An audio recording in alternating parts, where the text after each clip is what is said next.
based on the topic traditional farming and fishing methods. Okay, this is our table of content. First, our introduction, importance, sustainable land management practices, crop rotation and intercropping, integrated pest management, traditional irrigation techniques, artisanal fishing methods, preserving cultural heritage through traditional practices, our conclusion and our reference. Introduction. Traditional farming and fishing methods have been the backbone of human subsistence for millennia, serving as the primary means of food production and livelihood for countless communities worldwide. In a rapidly evolving world where modernization often dominates the agriculture and fishing sectors, the significance of traditional practices cannot be overstated. This topic explores the rich tapestry of age-old techniques passed down through generations, which continue to play a vital role in shaping both local economics and cultural identities. From time-honored cultivation methods to artisanal fishing practices that into the enduring legacy and inherent wisdom of traditional farming and fishing. To start off with this importance of traditional methods, firstly, sustainability. This method is often environmentally friendly, relying on natural resources and avoiding the use of chemicals and heavy machinery that can cause harm to the ecosystem. Secondly, cultural heritage. It is a traditional method that is often root cultural practices and knowledge that is passed from generation to generation. Preserving this method can help to maintain our cultural identity and tradition. Local economy. Traditional farming and fishing methods support local economies by promoting small scale in agriculture and artisanal fishing practices. It can contribute to food security and rural development. Biodiversity. This is a traditional farming method that often prioritizes biodiversity and genetic variety, which can help to maintain biodiversity and resilience in agriculture system. Second subtopic, sustainable land management practices. Sustainable land management practices aims to promote the long-term health and productivity of a land while minimizing negative impacts of environment. Some of the key practices include crop rotation, conservation fields, agroforestry, cover cropping, integrated pest management, and land management. Firstly, crop rotation. Crop rotation is defined as planting of variety of crops that doesn't belong to the same family in the same piece of land. Conservation fields. This is a technique such as minimal tillage, not tilling farming, reduce soil disturbance, improve water determination, and sequester carbon in soil. Agroforestry, when integrating trees and shrubs into agricultural landscape, helps to improve soil fertility, provide habitat for wildlife, and diversify income farmers. Cover cropping is simply planting of plants that are planted in order to cover the soil rather than harvesting them. Integrated pest management is strategizing, minimizing the use of chemical pesticides by incorporating biological methods. Lastly, water management.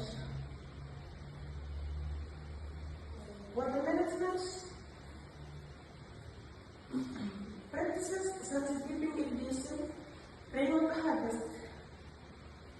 harvesting, and water efficient crop varieties helps to conserve water and reduce the risk of erosion and nutrient leaching. Thirdly, crop rotation and intercropping. Crop rotation involves planting different types of plants that doesn't belong to the same family in a given area. Some of the benefits include soil fertility, weed control, and soil health. First, soil fertility. This is the ability of soil. To sustain agricultural plants. Different crops have varied nutrients requirements, preventing depletion of specific nutrients. Weed control is the control of unwanted and invasive plants. Some of the methods of weed control include mulching, hand weeding, and mowing. Moving on to soil health. Soil health simply means the continued capacity of soil to function in a vital ecosystem for crops and human beings. Intercropping involves growing 2 or more crops simultaneously in the same field. Some of the benefits: maximize land use. Intercropping allows farmers to make efficient use of available land by growing multiple crops together and overall increasing the overall productivity per unit. Pest and disease control, companion planting and deter pests and achromatic herbs. Example, planting achromatic herbs between vegetables can repel pests. Lastly, resource efficiency, different resources requirements, example water, nutrients, so intercropping can optimize resources utilization and reduce input costs. Moving on, our first subtopic is integrated pest management. Firstly, preventive measures. The integrated pest management emphasizes preventive measures to reduce the likelihood to pest problems. This may include cultural practice such as crop rotations and selecting pest resistance. Secondly is chemical control. Chemical control is as a last resort and in combination with other control methods. It optimizes to minimize the environmental risk. Third one is biological control. Biological control involves using natural enemies of pests such as predators to regulate pest populations. Fourthly is chemical and physical control. Involves using various traps to manage pest by installing barriers to prevent pest access or manually removing pests from plants. Moving on, traditional irrigation techniques plus drip irrigations. Drip irrigation is a slow and steady water supply through their roots by using tubes or pipes. It is a highly efficient and prevent water loss. Secondly is furrow irrigations. It creates a small channel of furrow between the plant pots that enables water to seep into the soil directly to the plants. It prevents water loss and prevents evaporation. Thirdly is surface irrigations, also known as flood irrigation, which is a simple irrigation. It involves flooding filled with water. Surface irrigation can be wasteful and can lead to waterlogging and solution if not managed properly. Last one is surface irrigations. It delivers water directly to the root zones of the plants by running irrigations below the soil surface. This method reduces water loss and evaporation. Okay, moving on, our next slide is artisanal fishing methods. Our first method is handline fishing. Handline fishing involves using a single fishing line with a bedded hooks, which is operated by hand. Next is gillnet fishing. Gillnet fishing is a net which is made up of fine nets, which is vertically in the water. Our next is trap fishing, or in other words, spot trap fishing. Involves using baited traps or pots to capture fish. Next is line fishing, also known as long line fishing. Involves resulting multiple weighted hooks on a long fishing line. K1, our next slide is preserving cultural heritage through traditional practices.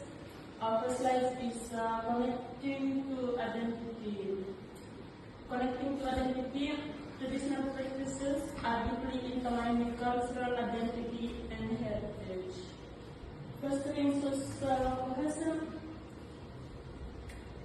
traditional practices often involve communal activities such as festivals, rituals, and cooperative work. Sustaining cultural values, many traditional practices are rooted in cultural beliefs and customs. Education and education opportunities, preserving traditional practices can attract tourists and visitors interested in experiencing authentic culture and experiences. Thank you. In conclusion, traditional farming and fishing methods offer valuable insight and practices that contribute to sustainable agriculture, cultural preservation, and community resilience. These methods pass down from generations, prioritize harmony with the environment, respect for cultural heritage, and cooperation within communities. By integrating traditional practices with modern innovations, societies can create holistic approaches to food production that promote biodiversity, support local economics, and foster cultural identity. Preserving and revitalizing traditional farming and fishing methods is essential for safeguarding our heritage, sustaining livelihoods, and building a more resilient and inclusive future for generations to come. So this is our reference. It's where we get our information from. Thank you for listening.